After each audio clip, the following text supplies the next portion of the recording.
میاں خلیفہ کے ساتھ مل کر وسیم اکرم ایک ایسی ایپ کو پروموٹ کر رہے ہیں جو کہ جوا اور سٹہ بازی کی ایپ ہے۔ میاں خلیفہ کی تو سمجھ آتی ہے، وہ نان مسلم ہے، وہ آپ کو پتہ ہے فحش فلموں میں کام شام کرتی رہی ہے، وہ اس جوئے کی ایپ کو پروموٹ کر رہی ہے، وہ سمجھ آتی ہے۔ یہ وسیم اکرم نے جو اس جوئے کی ایپ کو پروموٹ کیا ہے، وسیم اکرم کا دنیا بھر میں نام ہے، اس کو مانا جاتا ہے، اس کو جانتے ہیں لوگ، اس کی ملک کے لیے بے شمار خدمات ہیں، لیکن اب اس نے اس حرام ایپ کو پروموٹ کیا ہے جو کہ پاکستان میں یہ ایپ بین ہے، پاکستان میں یہ ایپ نہیں لاگ ان ہوگی۔ تو وسیم اکرم نے اپنے اکاؤنٹ پہ بھی اس کو شیئر کیا ہے، اور صرف پیسے کے لیے، پیسہ تو سب کچھ نہیں ہوتا، حلال حرام کا فرق مسلمان میں ہونا چاہیے۔ اب انہوں نے جو اس ایپ کو پروموٹ کیا ہے، اس سے ان کو بہت فائدہ ہوا ہوگا، لیکن ان کو یہ نہیں کرنا چاہیے تھا۔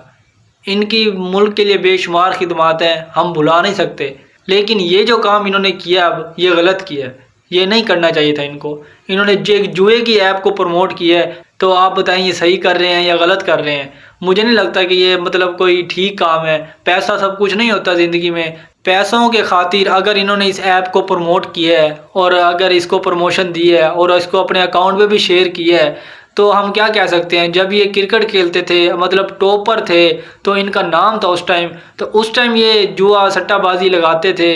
اب اس کا کیا کہا جا سکتا ہے کہ اپنی عمر کے اب اس حصے میں آ کر وہ اس ایپ کو پروموٹ کر رہے ہیں جو حرام ہے، جوا اور سٹہ بازی کی ایپ ہے، یہ اس پر پیسے کے پیچھے کر رہے ہیں۔ تو اب یہ تو نہیں کہا جا سکتا کہ انہوں نے پہلے کبھی نہیں کیا تھا۔ پہلے اگر انہوں نے کوئی جوا سٹہ بازی کھیلی ہوتی تو بندے کے ذہن میں ہوتا ہے کہ میں اب بھی یہ کام ایسا نہ کروں جو میں نے پہلے کبھی نہیں کیا، تو یہ کام میں اب بھی نہ کروں۔ جس انسان نے پہلے کبھی یہ کام نہ کیا ہو، وہ عمر کے اس حصے میں آ کر بھی ایسا کام ہرگز نہیں کرے گا۔ جب یہ کرکٹ کھیلتے تھے، ٹاپ پر تھے، اگر انہوں نے اس وقت یہ کام نہیں کیا تو عمر کے اس حصے میں آ کر یہ اب یہ کام کر رہے ہیں۔